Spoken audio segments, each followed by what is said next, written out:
Hey, hello. I trust you guys are doing fine.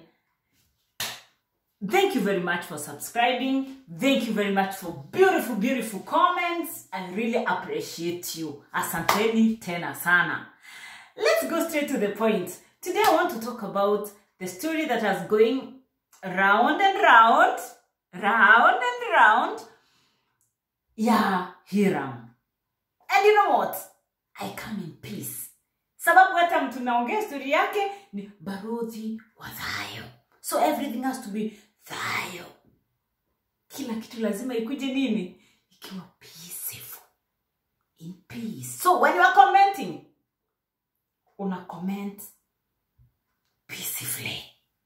Yeah? So our channel is all about reviews, updates, vitu kwa ground, reality, bila kuchomea mtu. That is our motive here. And we learn also from one another. So, there is this story. Ya Hiram. If you follow Barodhi wa Thayo TV, utapata hiyo story yake yote ya Hiram. The man is doing a great job. And kwa nini tusimpigie makofi? Barodhi wa Thayo does a beautiful, good job. Haya, with the well wishers. Sababu hatuwezi sahau the well wishers. Lakini ngojeni kidogo na history ya Hiram. Alikuwa anampigia simu, hakuwa anapatikana. Apatikani, Hiram apatikani. But of course, Barodhi wa Thayo naye ni nani? Akaenda kule, akauliza Hiram mbona hakuwa anachukua simu. Hiram ni kama hakukuwa na hapo ndio shida inatokelezanga. Yani you are there for somebody, lakini wakati ameanza kunini, hapatikani. Hey, siku ingine Hiram, usikose kuchukua simu. Wachana na hizi simu zingine zo. Hey, nani? Barodhi wa Thayo alikuwa anapigia hata the wife anaitwa nani wife? The wife anajaribu, anampigia simu, mara Hiram amelala, mara Hiram apatikani. Na kweli hata Barodhi, very peaceful and very open man, akamwambia lakini sikuwa nakupigia simu, sikuwa napigia bibi yako simu, mara umelala. And Hiram akufikiria kupigia Barodhi lakini saa zingine tunaweza kuwa na stress. Si ndio? Siku ingine Hiram, usikose kuchukua simu. Kwa sababu of course Barodhi wa Thayo hata alisema the reason sana yenye ilifanya hakuwa anampigia simu. Kukosa unatumia mtu pesa hai wewe, alafu anakosa kuchukua. Hiyo ni tabia mbaya. Hapa we don't condone that. Hiyo tunaitanga vile tu iko. We call it as it is, like it is. That is, hiyo ni mbaya kabisa. Mtu wako na wewe through thick and thin, chukua tu simu yake, mwambie tafadhali niko chini kidogo, sitaki kuchukua simu, jaribu kunielewa. Like vile na unasikianga nikiwaambia hapa Europe, hata mtu atakwambia sina time na wewe, sina time, ish brako baina, I need my time. And you have to respect that. So, hata sisi wa Kenya ni vizuri. Hiram siku ingine ambia Barodhi wa Thayo, tafadhali saa hii nasikia nikiwa chini ama nimesukumwa na vitu. Sisi ni binadamu. Hakuna mtu hawezi elewa kitu kama hiyo. Shida yangu kubwa ni ya nyumba. Kabisa. Mko na shida ya nyumba ya Hiram? Niko na shida na hiyo nyumba. Wenye wanaongea sana hata ndio watu wangi kitu, najua hivyo ndivyo unasikia kuandika, no problem. Lakini reviews, updates lazima nazo tuongee. So hii nyumba, kujengea mtu nyumba ya 6 million and above, 12 million and above, and I believe it is for a good cause. Tusikose kujua ni kwa nini. The motive was at least watoke mahali walikuwa naishi, kwa sababu ukikuwa na nyumba yako Nairobi, you will save a lot. Nairobi, anywhere as in mahali ulipi rent, unajua it will save you a lot. Lakini sasa maybe wangekaa chini, wangekaa chini and waseme huyu jamaa sababu ni vizuri hata kuanalyze mwenye anatengenezewa nyumba, mwenye anajengewa, because hatuwezi kata. Hiram is a little bit slow. You understand me? Si unajua kuna watu wa mbio, kuna watu wa mbio, na pia saa zingine life inaweza kukufanyia kulingana na zile vitu umepitia for so long, especially kama ni challenge kama ya ugonjwa. Unajua kuna kukalisha mgonjwa na kuna mgonjwa na kukalisha mgonjwa. Yule mtu anakalisha mgonjwa. We have been there, our family, so I know what I'm talking about. It can put you down, especially kama ni ugonjwa mtu amekaa for a long time. You understand? Sasa wale watu wana take care of this person, akili zao by the way wazifunction vizuri. Kuna vitu, sababu ni kamzigo, it's a challenge, and that is why anyway people came and said tutasaidia Hiram. Lakini haswa Hiram bado tukijaribu kumwangalia kidogo ni wale watu wanakuanga a little bit slow. Unajua ni vizuri kukubali. Kama vile sasa saa hii mimi siwezi kukua lawyer. Sababu nikikuwa lawyer, unajua lawyer lazima common sense uitupe. Sasa mimi siwezi tupa Ngiri nasema kuna watu chap tueleanwe, na kuna watu wengine wako a little bit slow. Yes, that is my point. Kwa hivyo at least wangeangalia waseme okay, kwa this pesa hii 12 million, 5 million, 6 million and above, kumjengea hii nyumba, turudi tumwache na hizi mabase kubwa. Ni mtu hajawahi fanya business, hapo tatizo itatokezea. He needed a person to mentor him, mtu wa kummentor na hii pesa, because pesa inaharibu mtu akili. Wacheni pesa inaweza kama hujazoea, especially kama watu kama sisi tulizoea tu pesa kidogo. Sijui kama wewe ulikuwa kwa hii maisha, uko kwa ile maisha kama umeipitia. Imagine unalipa 7,000 mshahara yako, nyumba ile unakaa ni ya 4,000, unarudi unafanya kazi town, unakula pesa kwa mama Kihoro unakula chapati hii 4,000. That is 8,000 na mshahara wako ni 7,000. Usisahau fare. Kwanza sisi tulikuwa nilikuwa napanda zile za matatu, zile za kusimama. Beba na 10, simama na 10, simama na 10.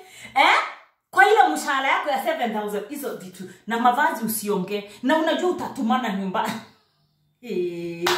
Mungu si ni mwaminifu. Mungu naye ni mwaminifu.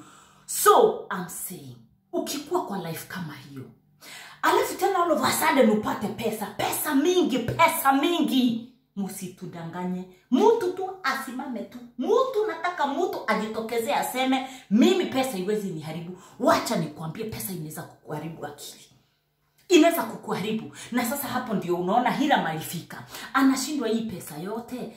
Hii pesa sasa ni ya business. Aliachiwa pesa ya business. Thank you very much. Barudi, well wishers, good people, daktari mwenye watu.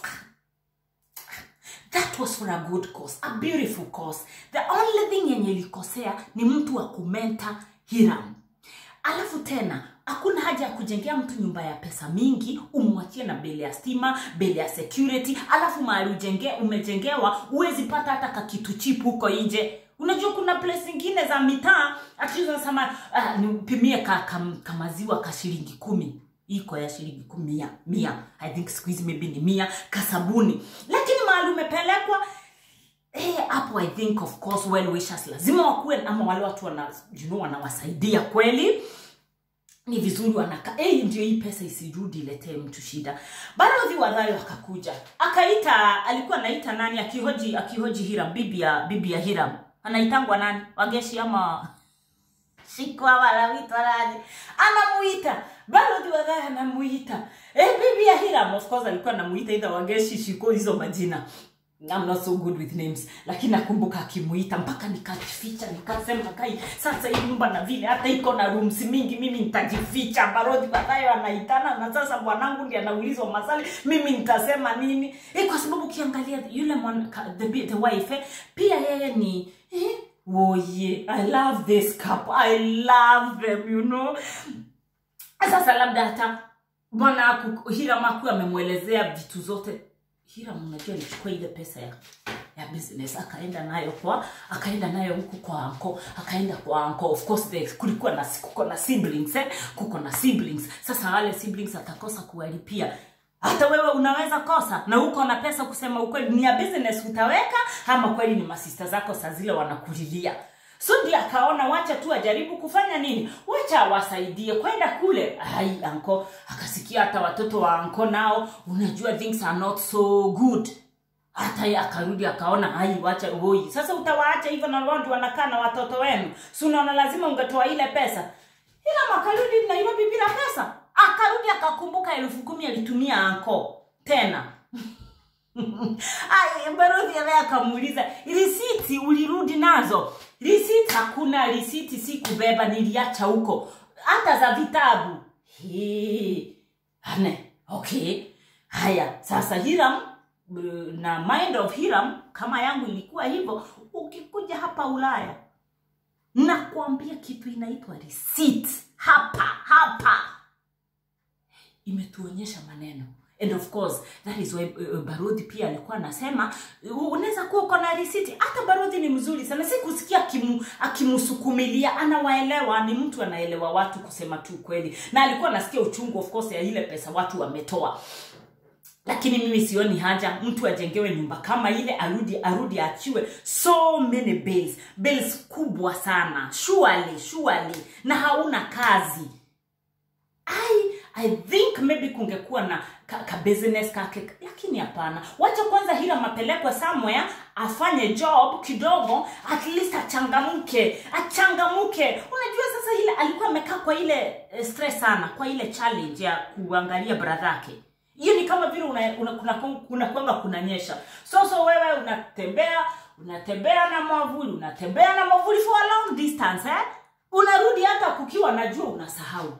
So sometimes life iko hivyo ndivyo niliona life ya nani, ya Hiram. So Hiram wacha atafutiwe kazi, achangamuke. Hata kama ni business kuanguka ni rahisi sana pia, hata ukikuwa na pesa kama zile zote, mpaka ukuwe na mtu anakumenta. And I think at least the well wishers watasema well done, at least story iishe vizuri.